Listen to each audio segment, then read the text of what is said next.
नमस्कार, मैं आपका स्वागत करती हूँ अपने चैनल पे। मैं हूँ लीना और मैं उम्मीद करती हूँ आप जहाँ भी होंगे कुशल मंगल होंगे।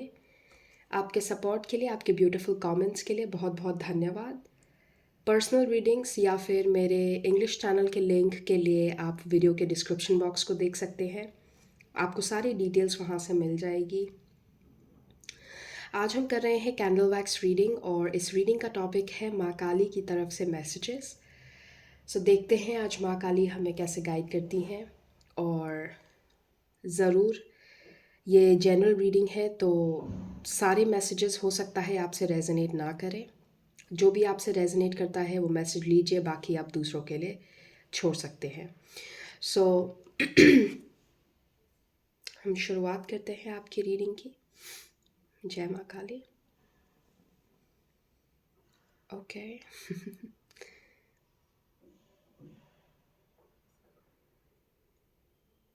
मुझे सुनाई दे रहा है कि okay, this is the second time. मुझे सुनाई दे रहा है कि देर लगेगी पर होगा ज़रूर। देर लगेगी पर होगा ज़रूर। और मुझे ऐसी भी फीलिंग आ रही है जैसे आपको ऑनेस्ट होने की ज़रूरत है खुद से, किसी और से नहीं। पहले खुद से ऑनेस्ट होना सीखिए आप। अगर कोई चीज़ कहीं ना कहीं आपके लिए अच्छी नहीं है, आप पे वो बुरी तरीके से हावी हो रही है, तो क्या आप उसकी रिस्पॉन्सिबिलिटी ले रहे हैं? मुझे ऐसा लगता है जैसे आपको अपने आप से ऑनेस्ट होने की ज़रूरत है। आपकी या तो ऐसी कोई हैबिट है या तो ऐसी कोई चीज़ जिसको आप देखना नहीं चाह रहे, जिसकी सच्चाई को आप देखना नहीं चाह रहे। सो आपको यहाँ पे जैसे माँ काली कह रही है, आप अपने आप को एक बार थम के आईना दिखाओ कि क्या ये जो चीज़ है इसको मैंने चेंज करना है या इसी के साथ मैंने आगे बढ़ना है कि क्या करना है। यहाँ पे मुझे जो एनर्जी बहुत स्ट्रांगली चैनल हुई, क्योंकि 2 बार आपकी कैंडल बुझ गई। मैंने 2 बार स्टार्ट किया। ऑब्वियसली हम अभी करेंगे इसे, but let me complete the message. जो बहुत स्ट्रांग एनर्जी मुझे यहाँ पे महसूस हो रही है वो ये है कि अपनी सच्चाई तो देखो। और अपनी सच्चाई को फेस करने का मतलब ये नहीं होता कि आप हार गए हो, आप हारे हुए हो, आप लूज़र हो। नहीं, अपनी सच्चाई वही पर्सन देख सकता है जो स्ट्रांग है। अपने ज़ख्म को वही देख सकता है जो स्ट्रांग होता है। तो अगर आपके अंदर कोई ऐसी चीज़ है, कोई हैबिट है, कुछ भी हो सकता है। मान लीजिए मैं आपको एक छोटा सा एग्जांपल देती हूँ। आपकी मान लीजिए ईटिंग हैबिट्स अच्छी नहीं है। आप वेट लूज़ करना चाह रहे हैं, या चलो आप एक हेल्दी लाइफस्टाइल अडॉप्ट करना चाह रहे हैं, आप हेल्दी बनना चाह रहे हैं, आप चाह रहे हैं कि मैं अंदर से हेल्दी बनूँ, लेकिन आपकी ईटिंग हैबिट्स अच्छी नहीं है। और जैसे कहीं ना कहीं आप अपने आप से नज़रें चुराते हैं। आप करना चाह रहे हैं बट कर नहीं रहे हैं, या आप किसी ना किसी बहाने में ढूंढ के उस चीज़ को जैसे पीछे छोड़ दे रहे हैं। तो now it's time to be honest with yourself. अपने साथ ऑनेस्ट होइए। जो जो खामी है उसको पॉइंट आउट करिए आप कि हाँ, ये मेरे अंदर खामी है और मैं इसको ठीक करूँगा या मैं इसको ठीक करूँगी। या देर इज़ ऑलवेज, बोलते हैं ना कि जो पहला सीढ़ी जो आपको चढ़नी होती है ना किसी भी प्रॉब्लम को सॉल्व करने के लिए, वो होती है एक्सेप्टेंस की सीढ़ी। आप किसी प्रॉब्लम को तभी सॉल्व कर सकते हैं जब आपके अंदर एक्सेप्टेंस होगा कि हाँ भाई, ये प्रॉब्लम है और अभी मेरे पास सल्यूशन नहीं है, निकालना पड़ेगा सल्यूशन। तो यहाँ पे जैसे किसी के लिए सबसे पहला चैलेंज है एक्सेप्टेंस का। पहले एक्सेप्ट करना तो सीखो। चलिए हम दोबारा से माँ काली का नाम लेके इस रीडिंग को स्टार्ट करेंगे। जय माँ काली। ब्यूटिफुल। अब जैसे ही मैंने ये मैसेज आपको दे दिया, अब देखिए आप कैंडल की फ्लेम अपने आप धीरे धीरे बड़ी होती जा रही है और बिल्कुल आराम से कैंडल जल रही है, बिल्कुल आराम से फ्लो आ रहा है। विच गोज़ टू शो कि आपका जो चैलेंज है ना वो पहला स्टेप है। पहला कदम ही बस आपका वो बड़ा चैलेंज है। जैसे होता है ना कि हम जैसे एक्सरसाइज करने में कतराते हैं, लेकिन पहला चैलेंज वही है। अपने आप को उठो, खड़ा करो, बेड से उठो, कपड़े पहनो, जाओ तैयार हो और घर से बाहर निकलो, यही सबसे बड़ा चैलेंज। एक बार आप घर से निकल के उसके बाद आप कर लोगे एक्सरसाइज, आप रनिंग कर लोगे, आप जिम भी चले जाओगे, आप सब कर लोगे। जो बड़ा स्टेप होता है ना, जो प्रॉब्लम होती है वो होती है पहला स्टेप, वहाँ पे बहुत ज़्यादा आपको जोर लगाना पड़ता है, वहाँ आपको पीछे नहीं हटना है। सो मैं आपको एग्जाम्पल के तौर पे ये मैसेज समझा रही थी। सो आप अपनी जिस भी लाइफ के एरिया में ये आपसे अप्लाई करता है, आप वहाँ लगा सकते हैं इस मैसेज को।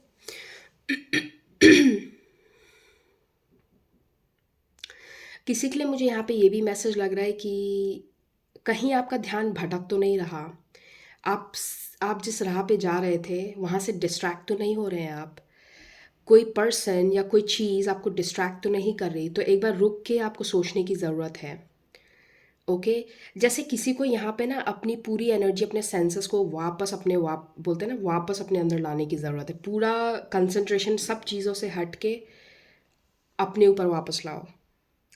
क्योंकि कहीं ना कहीं मुझे ऐसा लगता है ना कि या तो किसी की यहाँ पे कंसिस्टेंसी में डगमगाहट आ गई है, जैसे कोई बहुत टाइम से कुछ कर रहा था बट अब जैसे उस कंसिस्टेंसी में ब्रेक हो गया है, अब आपका मन नहीं लग रहा है या अब आप कर ही नहीं पा रहे, कुछ काफ़ी दिन हो गए आप करना चाह रहे हैं, हो नहीं रहा है, तो आपको बोला जा रहा है कि इट्स ओके, गिल्टी फील करके कुछ नहीं होने वाला, उस बारे में सोच के कुछ नहीं होने वाला। अब एकदम से कॉन्शियस हो जाइए, अपने फोकस को अपने ऊपर वापस लाना है आपको। ओके।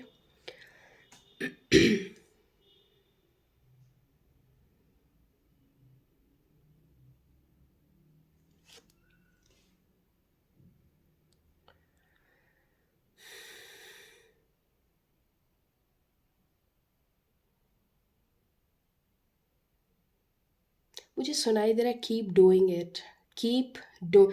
आपको एक बार में परफेक्ट नहीं होगी कोई चीज़, ये सोच के कभी भी कोई काम मत करो कि एक बार में 100% परफेक्ट चाहिए, नहीं, ऐसा नहीं होता। किसी भी चीज़ को परफेक्ट होने में टाइम लगता है, एक्सपीरियंस लगता है, बार बार करने पे ही वो जाके कहीं। और परफेक्शन एक मिथ है, कोई भी चीज़ परफेक्ट नहीं होती। परफेक्शन एक इल्यूजन है, वो बस हमारे दिमाग का एक वहम होता है कि अरे ये चीज़ ऐसे परफेक्ट होती है, किसी और के लिए वो परफेक्ट नहीं भी तो हो सकता है। तो परफेक्शन एक इल्यूजन है। कभी भी किसी काम को करने से इसलिए मत पीछे हटो क्योंकि आपको लग रहा है परफेक्ट नहीं हो, ऐसा नहीं होता। क्या पता जिस तरीके से आप काम को करें वो किसी पर्सन के लिए बिल्कुल परफेक्ट हो, वो किसी पर्सन को बिल्कुल पसंद आ जाए और किसी को बिल्कुल भी ना पसंद हो, तो वो परसेप्शन की बात है। ठीक है, एक्चुअली में ऐसा कुछ एग्जिस्ट ही नहीं करता, परफेक्ट जैसी कोई चीज़ एग्जिस्ट ही नहीं करती, उसका कोई एग्जिस्टेंशियल रेलिवेंस नहीं है। अगर मैं एग्जैक्ट टर्म यूज़ करूँ तो there is no existential relevance of perfection. But आपको ये समझने की ज़रूरत है कि आपको आगे चल के करना है, अपना कर्म करो आप, give it a try, give it a shot. मुझे ऐसा लगता है कि बहुत लोग यहाँ पे जैसे आप किसी चीज़ का वेट कर रहे हैं कि जब मेरा मन करेगा, जब मुझे सही वक्त लगेगा, जब मुझे ये होगा, जब वो पर्सन मुझे जवाब, जैसे आपको किसी चीज़ का इंतज़ार है। किस चीज़ का इंतज़ार है आपको? क्या होने का वेट कर रहे हो आप? What are you waiting, what kind of permission you need, किस परमिशन का वेट कर रहे हो आप, क्या चाहिए आपको? सो मुझे ऐसा लग रहा है ना, जैसे अगर आपको लग रहा है कि एक दिन उठूँगा मैं सो के, या एक दिन मैं सो के उठूँगी और बिल्कुल परफेक्ट माहौल, सब कुछ परफेक्ट होगा, उसके बाद मैं इस काम को करूँ, नहीं, ऐसा कभी नहीं होगा, वो दिन कभी नहीं आएगा।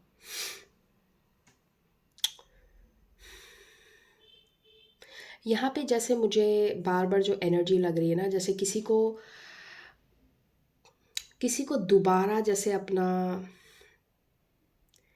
जैसे होता है ना कि मैं अपने पर्सनल एक्सपीरियंस से बता सकती हूँ कि देयर वाज़ अ टाइम जब मैंने थोड़ा सा वेट लॉस किया था, लेकिन किसी कारणवश हेल्थ इशू के वजह से मैंने पहले से और ज़्यादा गेन कर लिया था, तो मेरा बिल्कुल कॉन्फिडेंस बिल्कुल ख़त्म हो गया था। आई वॉज़ लाइक मैं कभी कर ही नहीं पाऊँगी, मैं ट्राई कर रही हूँ लेकिन जो मैं करती हूँ उल्टा हो जाता है, और बल्कि पहले से ज़्यादा मैं पीछे जा रही हूँ।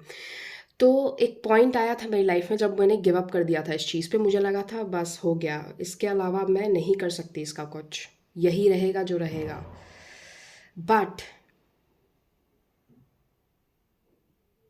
Sometimes things change.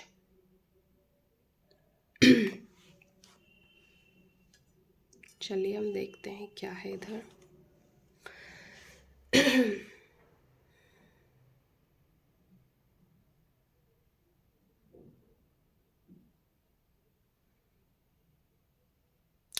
मुझे यहाँ पे ऐसा भी लग रहा है किसी के लिए, जैसे आपके दिमाग में या तो ये किसी ने ये बात डाली है, या फिर आपका ऐसा परसेप्शन है कि नहीं, इसको ऐसे ही किया जा सकता है, यही करने का तरीका है, इसको हम ऐसे ही कर सकते हैं। नहीं, ऐसा नहीं होता। किसी भी चीज़ को करने का बहुत सारे तरीके होते हैं।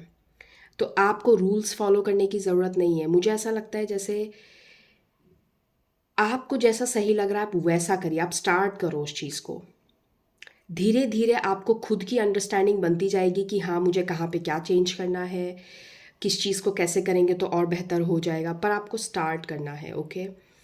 एंड मुझे यहाँ पे ऐसे भी लग रहा है कि अगर आप किसी चीज़ को फेस करने से पीछे हट रहे हैं, जैसे आपको आईना भी दिखाया जा रहा है कि तुम्हें इस चीज़ को एक्सेप्ट करना पड़ेगा कि तुम्हारे अंदर लाइक इसमें कहीं ना कहीं तुम्हारा भी योगदान है। तुमने भी ये चीज़ ऐसे की थी इसलिए ये ऐसे हुआ। तुम पूरा ब्लेम किसी और पर्सन पे नहीं डाल सकते, तुम पूरा ब्लेम किसी और सिचुएशन पे नहीं डाल सकते। वो चीज़ हो गई जैसे होनी थी, और उसमें तुम्हारा भी योगदान है। उस चीज़ को एक्सेप्ट करो, आगे बढ़ो। बस आगे जब बढ़ोगे तो ये समझ लो कि अब वो गलती आपको नहीं करनी है। हर बार ज़रूरी नहीं कि किसी और पर्सन का ब्लेम हो, कोई और पर्सन ही ज़िम्मेदार हो। ज़रूरी नहीं कि हर बार सिचुएशन ही गलत हो, कई बार हम भी गलत होते हैं, हमसे भी तो गलतियाँ हो सकती हैं। ठीक है, हो गया, अपनी सूझबूझ से आपने जो भी किया वो आपने कर दिया। अब उसको पकड़ के बैठे रहोगे तो आप ये लाइफ में नहीं बढ़ पाओगे। और अपने आप को एक्सेप्टेंस दो, अपने आप को माफ़ करो कि हाँ ठीक है, मैंने कर लिया, मैंने गलत चूज़ कर लिया, मैंने गलत कर दिया, ठीक है, फ़ाइन, हो गई गलती। एक्सेप्टेंस करके खुद को माफ़ करो और लाइफ में अब आगे नए सिरे से बढ़ो। ओके। मैं आपके लिए अब कुछ कार्ड्स लूँगी। हम आपके कार्ड से शुरुआत करते हैं। मुझे इंट्यूटिवली ये मैसेज मिल रहा है कि शायद आप में से कुछ लोगों को ये गिल्टी है कि, या आप शायद इस असमंजस में हैं, इस कन्फ्यूजन में हैं, जस्ट बिकॉज अब कुछ पास्ट से आपकी लाइफ में वापस आया है, या कुछ कुछ कोई पास्ट का पर्सन या पास्ट की कोई एनर्जी आपकी लाइफ में वापस आई है। तो आपकी जो करंट अभी चल रहा है ना, चाहे आपकी करंट रिलेशनशिप है, करंट फैमिली सिनेरियो है, एक्सक्यूज मी, जो एनर्जी है वो, जो इंट्यूटिवली मुझे फील हो रहा है जैसे पास्ट की कोई चीज़ जब वापस आ रही है अब आपकी लाइफ में, या कोई पास्ट की ऐसी एनर्जी अब वापस आई है, और वो एनर्जी अब आपको कंफ्यूज कर रही है कि करंट सिचुएशन में मैं क्या करूँ। तो मैं बस आपको यही कहूँगी, एक जो मेरी तरफ से या जो इंट्यूटिवली मैं एडवाइस चैनल कर रही हूँ, कि जब आपने एक बार किसी चीज़ को पीछे छोड़ने का डिसीजन ले लिया, आपको वापस क्यों मुड़ना है। जब आप एक बार डिसाइड कर चुके हैं कि आगे बढ़ गए हम, मैंने स्टेप आगे ले लिया, पीछे क्यों मुड़ के देखना है। ओके। शायद आप में से कुछ लोग अभी किसी तरीके की कंफ्यूजिंग सिचुएशन से डील कर रहे हैं, जहाँ पे आपको समझ में नहीं आ रहा कि कि मैं तो आगे बढ़ रही थी, अब ये पास्ट की सिचुएशन दोबारा आ गई है, तो अब मैं क्या करूँ। ओके।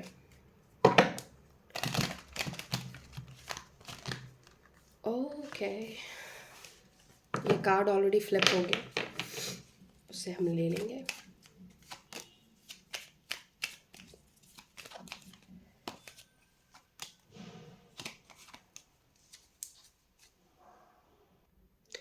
मुझे ऐसा क्यों लग रहा है कि आपको पता है सिचुएशन में क्या होगा, लेकिन फिर भी आप वही गलती दोबारा दोहराना चाहते हैं।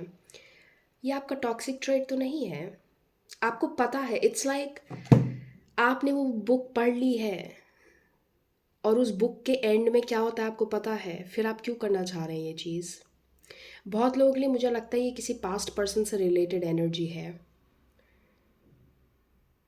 अब आप उस बुक को दोबारा पढ़ेंगे तो एंडिंग चेंज थोड़ी ना हो जाएगी।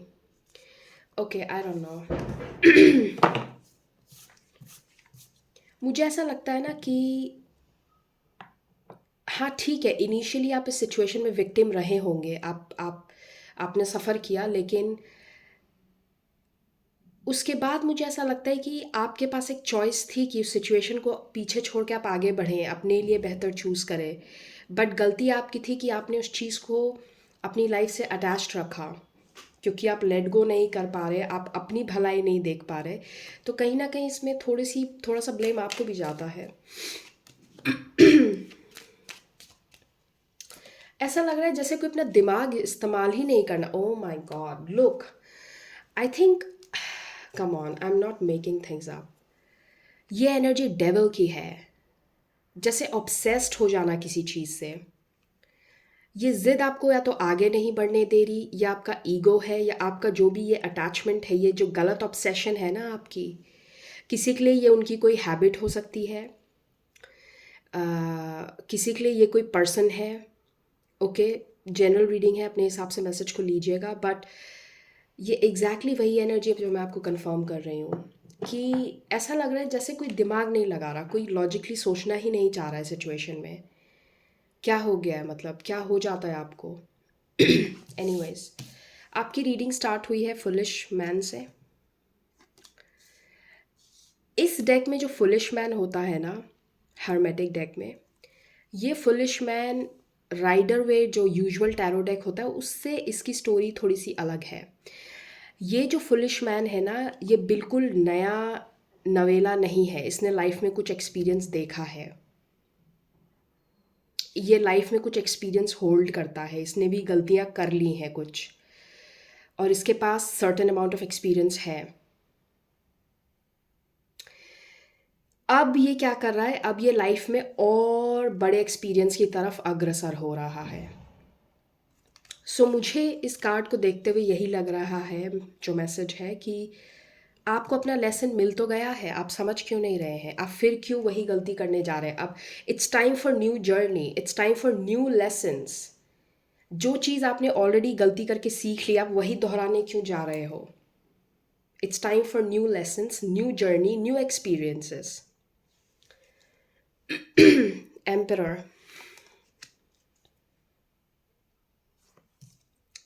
वाओ, टेम्परेंस, सारे मेजर अरकानास हैं।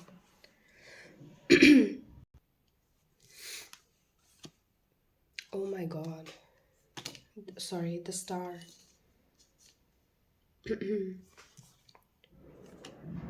Five of Cups.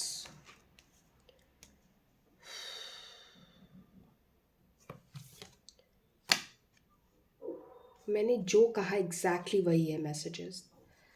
Thank you spirits. Two of pentacles, juggle करना। आपकी रीडिंग में 6 कार्ड्स में से 4 मेजर अरकानास हैं। इट्स लाइक आप अपनी पावर दूसरों को दे देते हो। लोग आपकी लाइफ कंट्रोल क्यों करते हैं, और फिर आप डिसअपॉइंट हो जाते हो, फिर आपको लगता है अरे मेरे साथ तो बुरा हो गया। यहाँ पे जैसे ना किसी को थोड़ा सा स्ट्रिक्ट होके ना समझाया जा रहा है कि आप खुद अपनी पावर दूसरे के हाथ में दे रहे हो, और फिर डिसअपॉइंट भी हो रहे हो कि अरे ऐसा क्यों हुआ। क्या आप समझ पा रहे हैं मैं क्या कह रही हूँ। यहाँ पे जगलिंग की एनर्जी है, 2 ऑफ पेंटिकल्स। चलिए लेट्स गो फर्दर विद दिस। Why the 5 of cups. Oh my god, it's like ये गेम छोड़ो। Listen, the message is very clear. Stop playing this game, you don't need to. Okay, energy 2 of pentacle से एस ऑफ पेंटिकल्स पे आ गई है। It's like आपको deep down पता है आपको क्या करना है, एक ही रास्ता है जहाँ पे आप सीधे आगे बढ़ सकते हैं, और इस डिसअपॉइंटमेंट से आगे बढ़ सकते हैं विद द चैरियट। बट क्या आप वो लोगे वो रास्ता? The answer is simple, the path is very clear. आप कंफ्यूज कर रहे हो खुद को। एनीवेज, लेट्स सी काली माँ ऑरेकल से क्या मैसेज है हमारे लिए।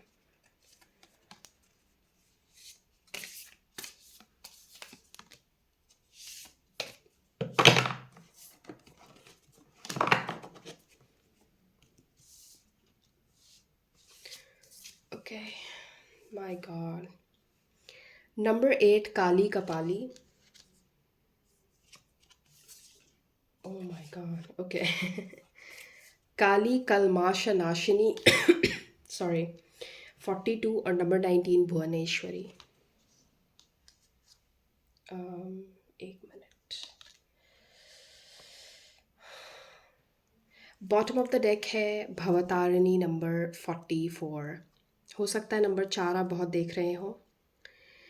माँ भवतारिणी जो आपको भवसागर से तार दे, जो आपको ये साइकिल से निकाल दे। ओके, देखिए आपके लिए यहाँ पे जो एनर्जी है ना, वो ये बिल्कुल स्ट्रांगली कह रही है कि किसी चीज़ को जड़ से काटने का टाइम आ गया है। ओके, और आपको यूनिवर्स की तरफ से, आपके डिवाइन की तरफ से, स्पिरिट गाइड्स की तरफ से फुल सपोर्ट है। आपको क्या चाहिए वो मिलेगा आपको, क्योंकि माँ भुवनेश्वरी का कार्ड है। ये माता लक्ष्मी की सिमिलर एनर्जी होती है, माँ भुवनेश्वरी की। इनको माँ लक्ष्मी के रूप की तरह भी देखा जाता है। इनका कार्ड आना मतलब शुभता का प्रतीक। इनका कार्ड आना मतलब जिस चीज़ की आपको ज़रूरत है वो मिलेगा आपको। Universe is there for you, universe आपको प्रोवाइड करेगा। बट डिसीजन आपको लेना है, यह आपका डिसीजन है कि ये जो नेगेटिव एनर्जी है ना, जो हमने वहाँ डेविल की एनर्जी देखी थी टैरो में, क्या आप उसको समर्पित करते हो माँ काली के चरणों में? क्या आप उसे अपनी लाइफ से नेगेटिविटी को कट आउट करते हो या नहीं? ये चॉइस आपकी होगी। आपके सामने कोई कुछ भी ला के रख दे, लेकिन चॉइस आपकी है ना, आप क्या चूज़ करते हो। मैं आपके सामने वेजिटेबल्स रख दूँ, मैं आपके सामने फास्ट फूड रख दूँ, ऑप्शन आपके पास दोनों का है। अब चूज़ आप क्या करते हो वो तो आपके ऊपर है ना। आपका मैसेज यहाँ पे बिल्कुल क्लियर है। टेम्परेंस का कार्ड है, माँ भुवनेश्वरी का कार्ड है, और एम्परर का कार्ड है। एम्परर का कार्ड एक्शन लेने का कार्ड होता है। Own your shit, do your thing, take action. आपको जो चाहिए वो आपको प्रोवाइडेड होगा। ये यहाँ पे इन दो कार्ड्स के थ्रू ये मैसेज कंफर्म्ड है। सो आई थिंक ये रहेगी आपकी रीडिंग। मैं ज़्यादा लंबा नहीं करूँगी वीडियो को। दोबारा मिलूँगी नए वीडियो के साथ। Take care, bye bye.